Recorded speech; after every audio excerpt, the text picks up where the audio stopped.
ប៉ូលីសចរាចរណ៍ស្រុកសន្ទុករងការរិះគន់លើបណ្ដាញសង្គមខណៈមន្ត្រីបំភ្លឺថាគ្រាន់តែអប់រំមិនបានផាកពិន័យ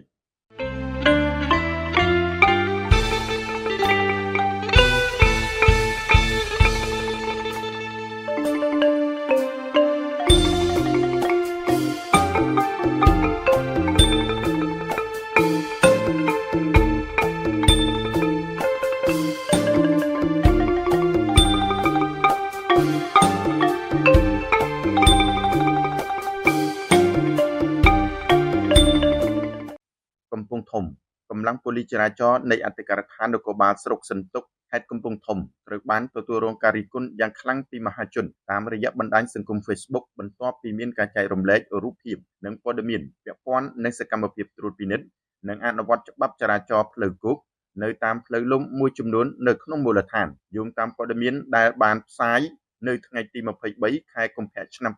2026កម្លាំងប៉ូលីសចរាចរណ៍ស្រុកសន្ទុកបានដាក់កម្លាំងចុះត្រួតពិនិត្យការអនុវត្តច្បាប់ចរាចរណ៍នៅតាមបណ្ដាផ្លូវលំក្នុងតំបន់ដែលមានការរាយការណ៍ថាមានការបញ្ឈប់យានយន្តប្រជាពលរដ្ឋនិងត្រួតពិនិត្យឯកសារពាក់ព័ន្ធសកម្មភាពនេះបានបង្កឲ្យមានការរិះគន់ពីអ្នកប្រើប្រាស់បណ្ដាញសង្គមមួយចំនួនដែលបានចោទប្រកាន់ថាជាការអនុវត្តមិនសមស្របឬមិនត្រឹមត្រូវទៅតាមទីតាំងជាការឆ្លើយតបចំពោះបញ្ហាការរិះគន់នេះនៅថ្ងៃទី24ខែកុម្ភៈឆ្នាំ